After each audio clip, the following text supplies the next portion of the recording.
Lectern.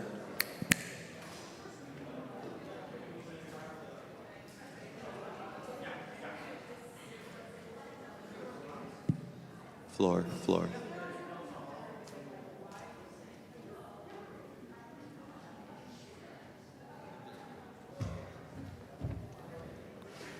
Pulpit.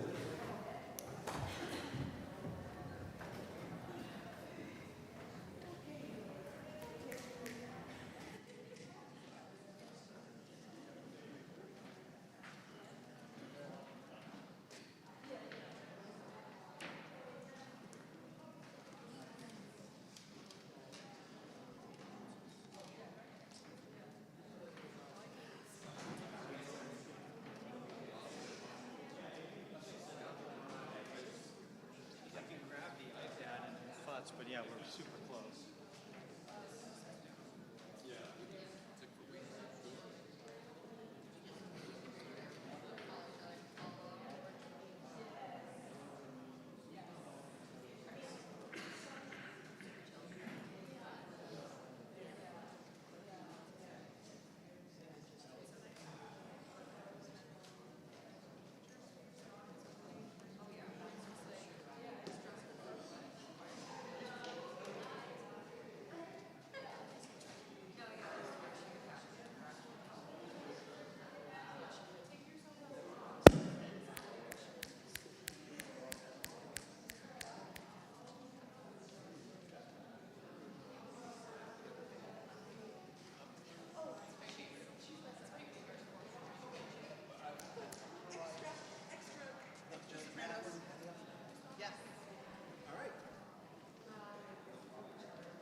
Check.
Good morning. Happy Mother's Day. Welcome to First Parish in Brookline, a Unitarian Universalist congregation. My name is Carla Baer. My pronouns are she, her, hers, and I am your worship associate this morning. Our service this morning will be led by our senior interim minister, Reverend Joe Cherry. If you are new or if this is your first time at First Parish, we extend a special welcome to you. Immediately following the service, everyone's invited to our social hour. There to my left, your right. And I want to say a few things. How many people came to the art exhibition yesterday? How many bought something, found a treasure that you... Great. Those of you who came yesterday and were sorely tempted and have thought last night about things that you wish you had bought, you've got a chance. After the service, 2 hours, the exhibition is open. For those of you who missed it, weren't able to manage the rain yesterday or had other obligations, that's your chance. It's a really spectacular exhibit and opportunity. I want to particularly call out the 5 folks who were on the committee that created this extravaganza for us and for the community, the greater community of Brookline, JP, et cetera. Deba Andre, Whit Larrabee, Sally Moore, Karen Campbell, Madeline Fine. So they did awesome opportunity for us, and hope to see everybody looking around after the service. Don't miss it. Okay. Ed Page, member of our board, is going to share our land acknowledgement.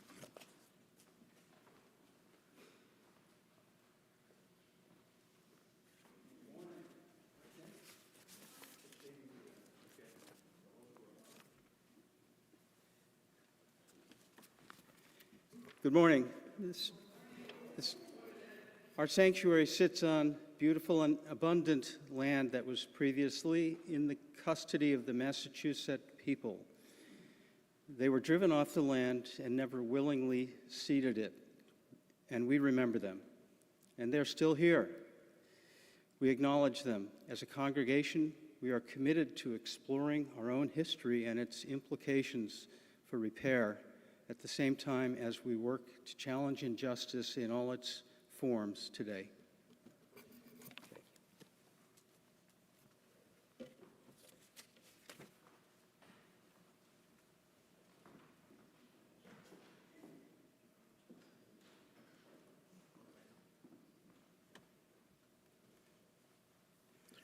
Hello. You're going to have to be a little more lively this morning. Because we are doing something different. We're doing a call and response call to worship. So you're going to have to take part in that. It'll be up here.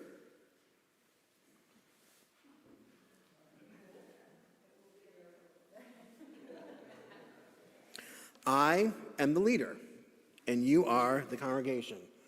Did it make it into the order of service? Great. You won't be left out.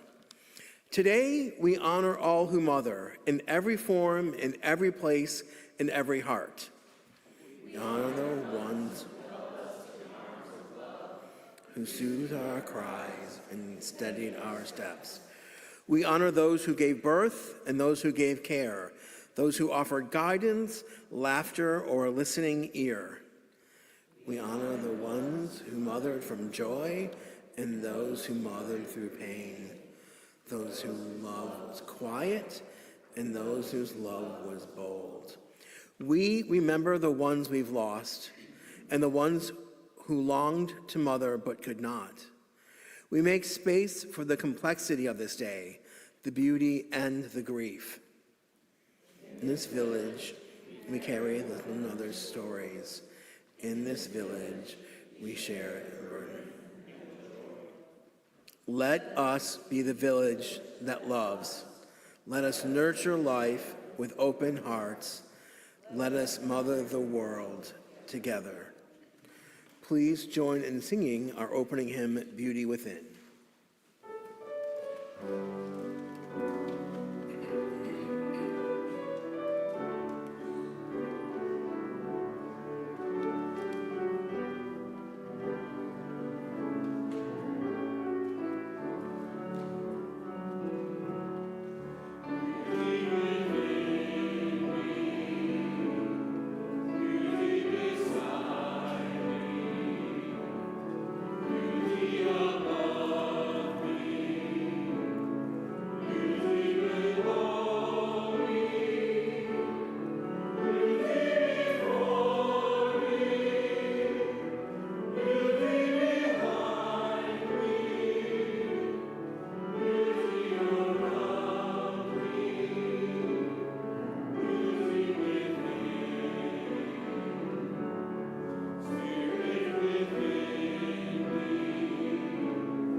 As Reverend Joe lights the chalice, please join me in reciting a different unison chalice reading, one chosen especially for this day.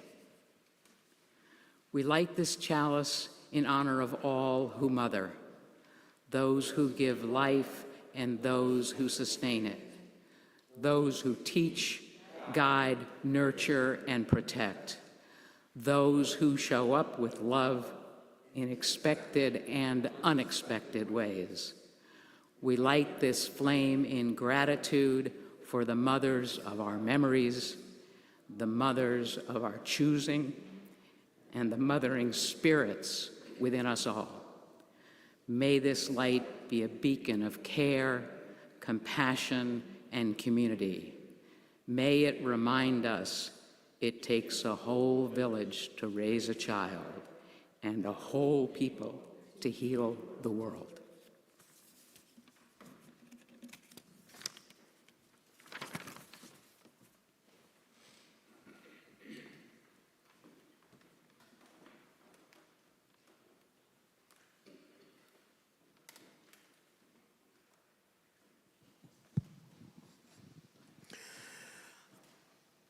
Every other week or so, we take some time to share with each other news that is big, joyful or sorrowful, and we place a glass pebble into our bowl here.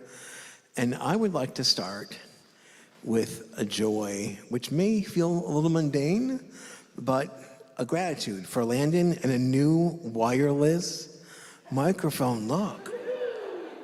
So Landon and Keith have done a lot of work, and thank you, Landon. So for new things, please come up as you're willing and able to share your joy or concern.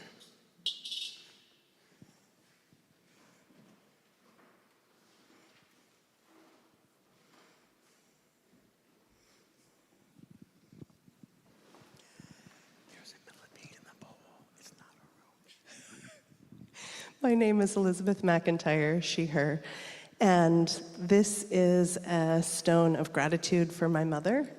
Our relationship has evolved enormously over the course of my life, from really not connected to more connected.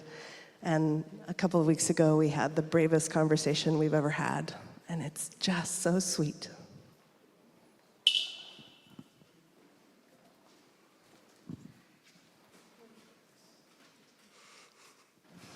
Oh, hello, I'm Elena, she, her, and as many of you already know, my mother died last week, and her wake is this coming Tuesday, and her funeral is Wednesday.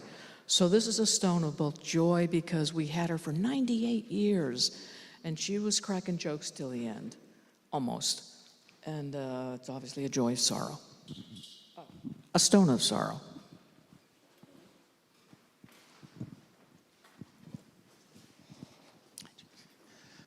Hi, good morning. My name is Nathan Freitas, he, him.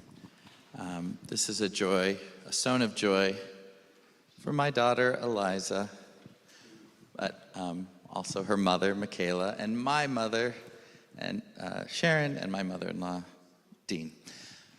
We've been away for a few weeks because of sports and travel, and we got to visit my mother in California, which was lovely. And she just wants time with her granddaughter, and I realize how special and important that is for my mother, who has so many grandkids, but each one she really loves, and I appreciate the intensity and kind of connection she feels with them. And as a secondary joy, I could tell you about sports, and I could tell you about Eliza's birthday that's coming up.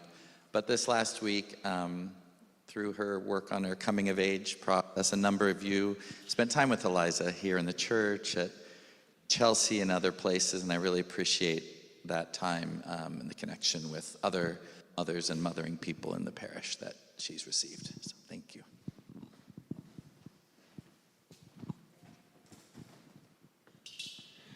Good morning, church. I'm Bob Williamson, he, him. This is an announcement of a wonderful change to our sanctuary.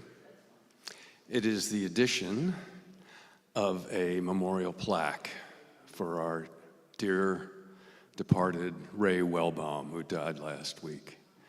And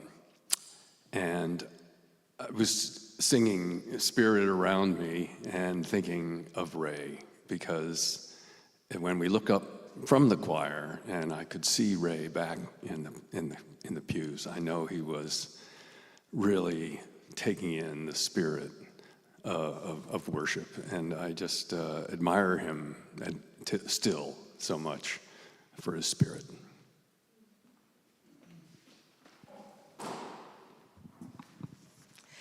Hi, I'm Deba, and I am thankful for this community. We asked, and the whole community came through with volunteering and donations, and I just feel blessed to be here with all of you. And it started with an amazing committee, and it finished with all of you coming through in spades. So thank you so much.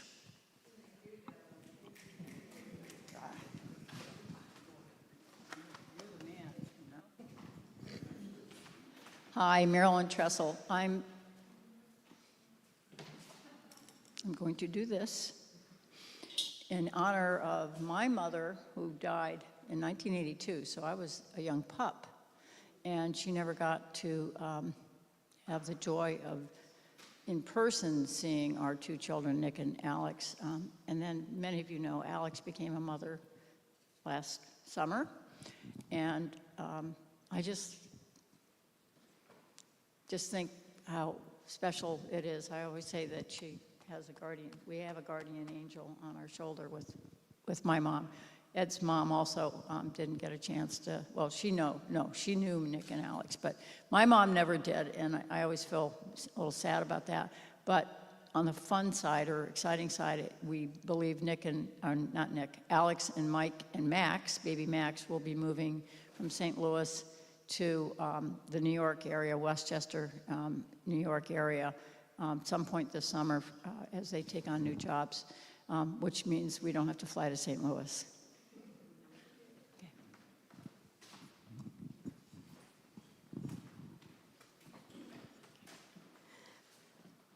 Eliza, she, her.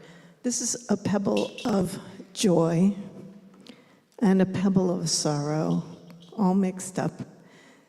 My mother wasn't a big nurturer. She did her job.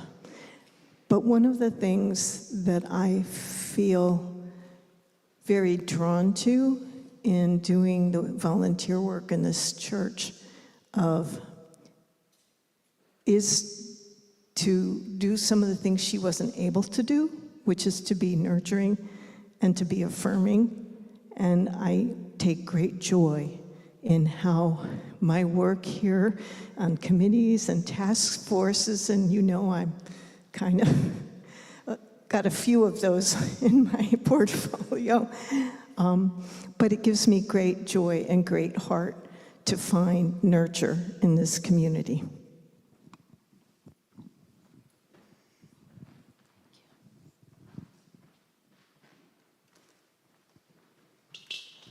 Hi, everybody. My name's Sue, call it she, her. This is a stone of concern for a mother named Miriam.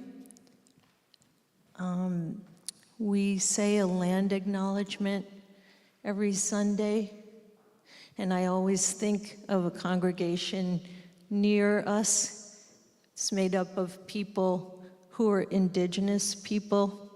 They've come here and sung several times and shared with us in their native language, Quechua and Spanish.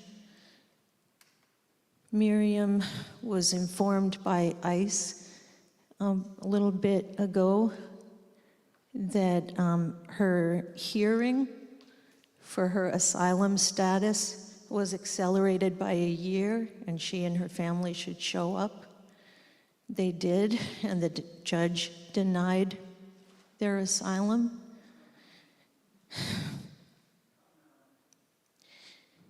A number of people from this congregation have given money so that they could hire a lawyer to appeal that. So it's a candle or a stone of concern for Miriam and her family.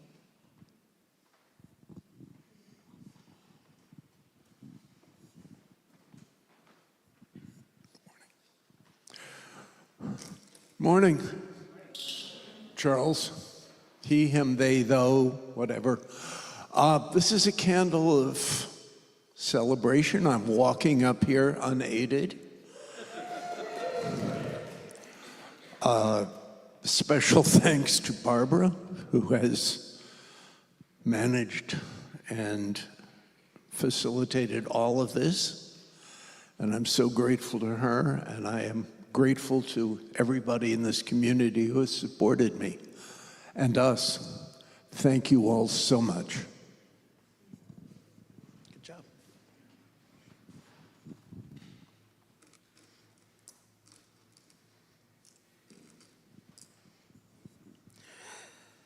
So I, of course, have a gratitude for my own mother, who has worked very hard. And because of her history and the history of others, I never forget that there are people in this room whose children have died before them. And I always want to lift that up in this space because it's hard and true. And we're a little better than some places about paying attention to that, but it's easy to gloss over that. And so today is complicated. Some have lost their moms. Some wanted to be moms and couldn't be. Some suffered because of who their mother was.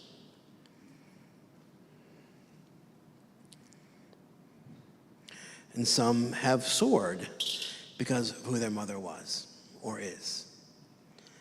So, no matter your experience with mothering, motherhood, I hope that you'll feel safe to share that and feel those feelings while you're here.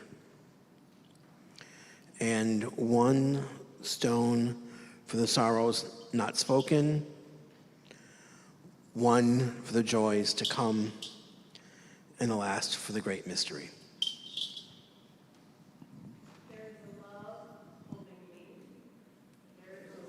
I wasn't planning to speak on this, but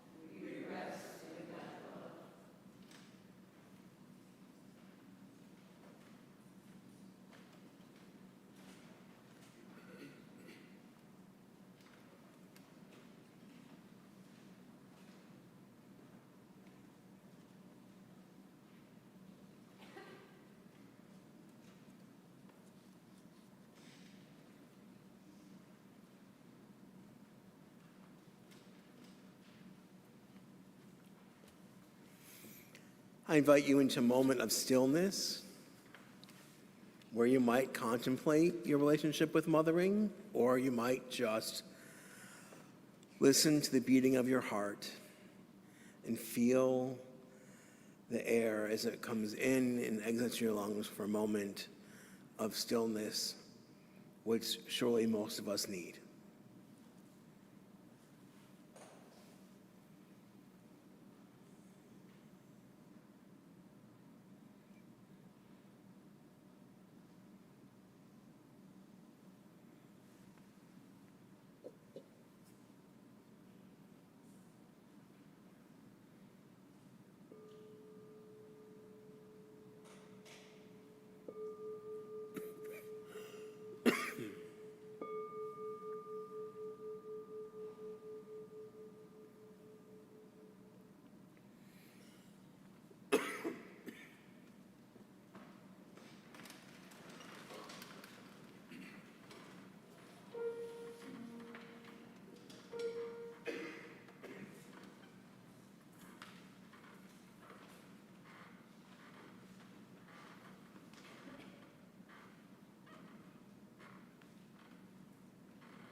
Thank you, choir. That was awesome.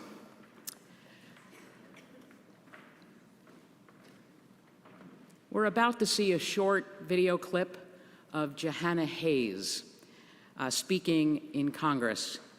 Representative Hayes is from Waterbury, Connecticut, represents the 5th District in Connecticut in the U.S. House of Representatives since 2019. Raised in public housing in Waterbury, she was the National Teacher of the Year in 2016. 3 years later, she ran for and was elected to Congress. As you see the short clip from her testimony, I think you will agree with Reverend Joe and me that she mothers too.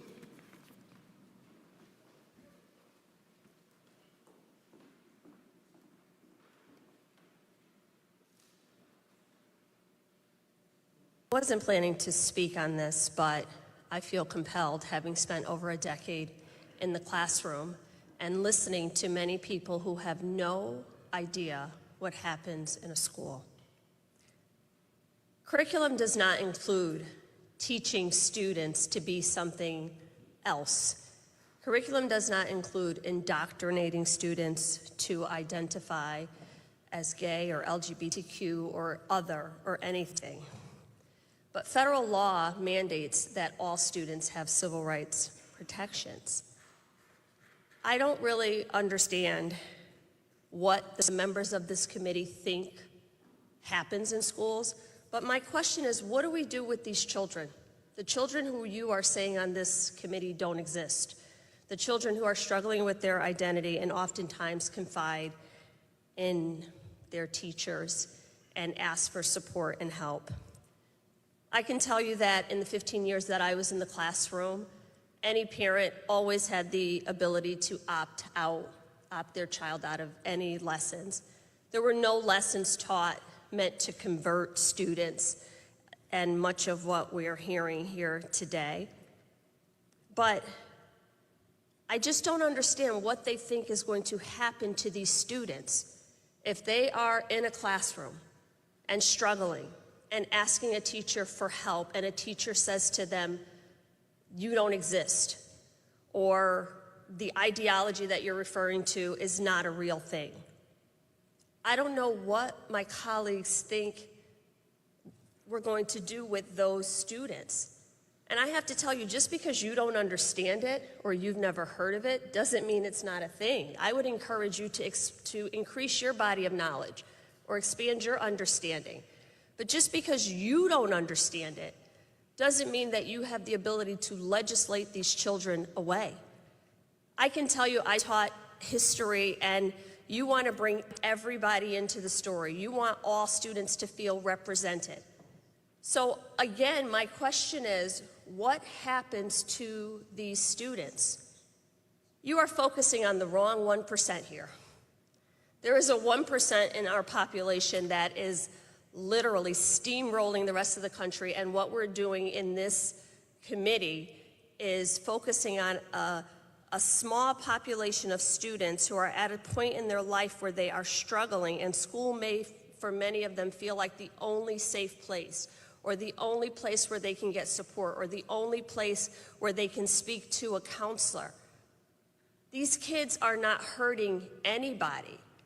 I'm not sure what your experience is in public school were, or if you were always in the majority of the population and never had to rely on a teacher or a peer or a colleague or a social worker or a support group at school just to make it through the day. I don't know what your experiences have been, but I can tell you that that is not the experience of a small handful of our students. And as a teacher, I don't care if it was just one student that I had to reassure that they were important and they were valued and they belonged here. I'm going to do it. And anyone who has dedicated their life to this profession will do the same. So the idea that you all feel okay with arbitrarily erasing, disappearing people, making them think that they don't exist or they don't have a place in schools or the curriculum should not include them or whatever they're feeling should not be valued, considered, incorporated is just wrong. So I will not be supporting this piece of legislation as if that was not already evident. And I will be using all of my time, my agency, my energy, my advocacy to ensure that every student, not -1, not -1%, not most, but every student feels valued, respected, important, and included in the work that I engage in on this committee. And you can frame that any way you want. I know I don't have the last word, so I know somebody's going to come back trying to shift the narrative on everything I just said. But when you are in a classroom and you are a teacher and that door closes and a student falls in your arms and says to you, I am struggling and I can't go home with this information and I need help, you have a moral responsibility to help that child, or you are in the wrong profession. I yield back.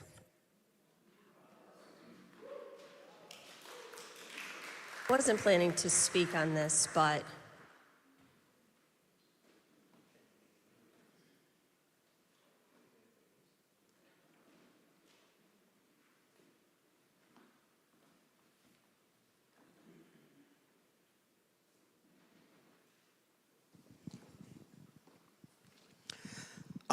we're going to do a little liturgical drama this morning. So welcome back. You're always welcome, in case that wasn't clear. We're going to do sort of a thing that Sally and Keith and I created about the cycle of a life. It'll begin with some flute music, a cracking up open of an egg, and a special guest.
Each week, we take time in a ritual of collecting of gifts and contributions for the work of the church.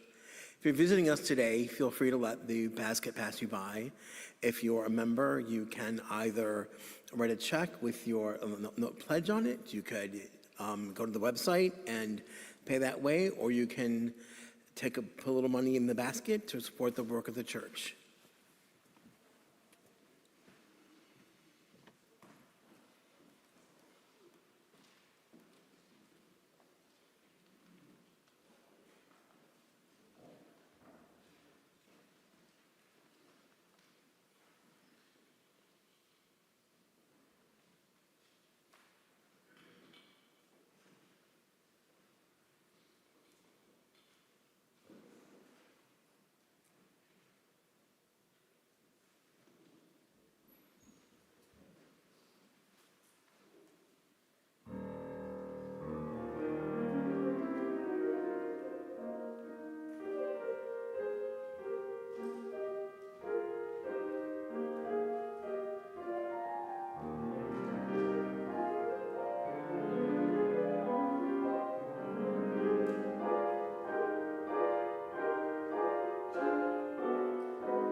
Reverend Joe and the board see these gifts as an act of trust.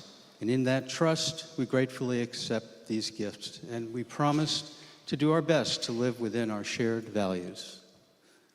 Thank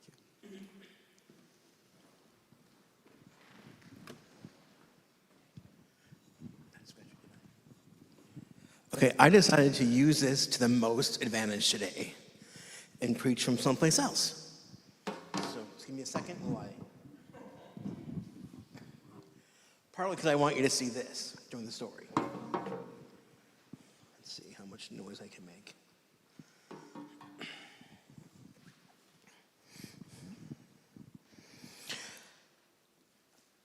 Good morning. It's still morning. It's a joy and an honor to be this morning with you, a morning that carries the name Mother's Day, but also carries it with a swirl of emotions, memories, and meanings. For some, this is a morning of celebration, of flowers, or breakfast in bed. I did that a lot as a kid, my poor mom. Of phone calls and laughter. For others, it's a day touched with sadness, the absence of a mother who's no longer living, or the longing for a child not yet or never born. And for many, maybe all of us, it is a complex blend of all these things. So here in this sacred space we share, we make room for it all. We accompany the joy, we honor the grief, we wrap both in compassion. Because here in this Unitarian Universalist community, we hold fast to a truth, that love is never one-dimensional. It is layered, it is deep, it is sometimes tangled, and it is always worth honoring. Mother's Day is often narrowly defined by greeting cards and advertisements, but we know and we live a much wider truth. Mothering, at its core, is not about gender or biology. It is about nurturing, about showing up the way the representative does, about being present for another person in the way they most need it. So today, we say Happy Mother's Day to much, much broader a village, to birth mothers, adoptive mothers, stepmothers, and chosen mothers, to grandmothers, godmothers, foster mothers, and future mothers, to a favorite aunt, to those who have lost children and those who have lost mothers, to those who long to be mothers and found another path, to the aunties, the teachers, the coaches, the neighbors, the mentors, the friends who have mothered with us with tenderness, courage, and grace, to all who have nurtured others, who have held hands and packed lunches and whispered encouragement and wiped away tears. Today, we honor you. I also want to acknowledge part of my own village this morning. I am wearing now the preaching robe of my friend, former boss, and mentor, the Reverend Leonetta Balesi. She retired this year and sent me her favorite preaching robe. Now, you've heard me talk in the past about being a director of religious education as my first job. Leonetta is the one who sought me out for that job, so it's partly her fault that I'm here today. Earlier in the service, we heard these song words. It takes a whole village to raise our children. Beautifully done, by the way. It takes a whole village to raise one child. When we all, everyone, must share the burden, we all, everyone, will share the joy. What a vision that is. And it's not just a proverb, it's a calling. A reminder that we are in this life together, that the work of care does not belong to one person or one household or even one generation, but to us all. The children in our lives and the child still within each of us need more than a single parent or a single role model. We need a village. We need layers of love. We need hands to hold and stories to hear and people to tell us, You belong. You matter. The song reminds us that mothering is not a solo act. It is choral. It is communal. It is the work of a people. And when we do it together, when we share the burden, we also get to share the joy. As we talk of joy, we must also, though, remember grief. Because this day, this very word mother carries a tender ache for many. There are among us those who are grieving the death of the mother or grandmother, those who lost a child, whether recently or decades ago, and carry that loss every day. There are those for whom the word mother brings pain, not peace, because of absence, because of estrangement, because of harm. There are those who yearn to be mothers and were not able, those who are mothers for only a moment. There are those who mother in ways the world does not always celebrate. So let us be gentle today with one another, with ourselves. Let us remember that grief is not something to be hidden or pushed away. It is an expression of love, and it is welcomed here. If your heart is heavy today, know this: you are not alone.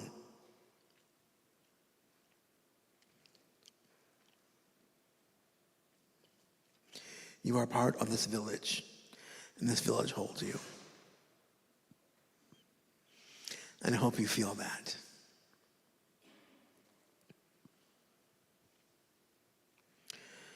In a world that would often moves too fast, let us be the ones to slow down. Let us be the ones to build the village. Let us mother to one another, not with perfection, but with intention. Not because we have to, but because we choose to be the people who care.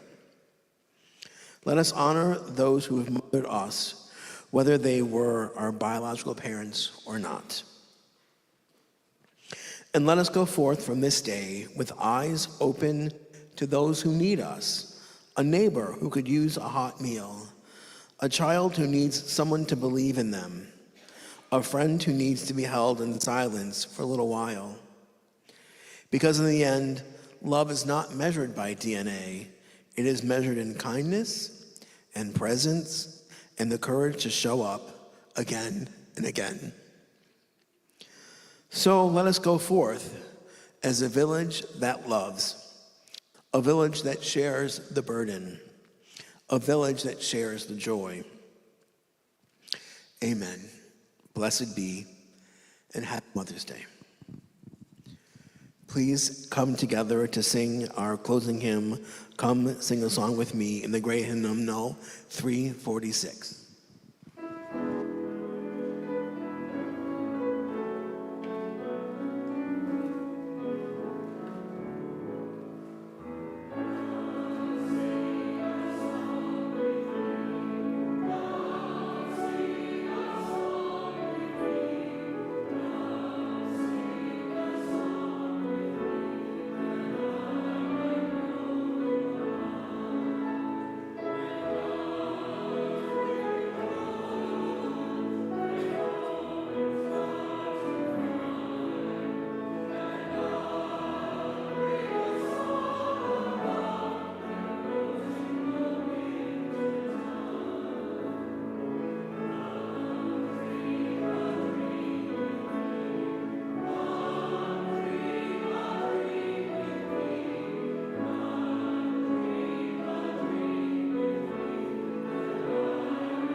As Reverend Joe extinguishes our chalice light this morning, please join me in the unison affirmation.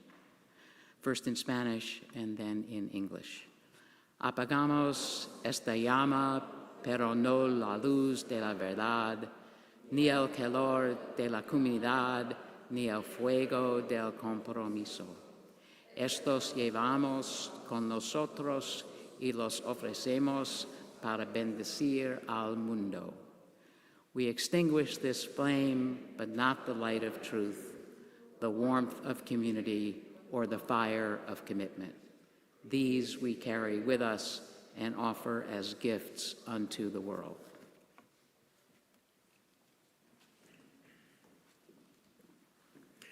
Go now with hearts full of love and arms ready to embrace. Go now remembering the ones who raised you in body and spirit and kindness. Be the voice that encourages. Be the hands that nurture. Be the soul that welcomes others home. In a world hungry for care, go and be the village that loves. Amen. Blessed be, and may you know you are loved.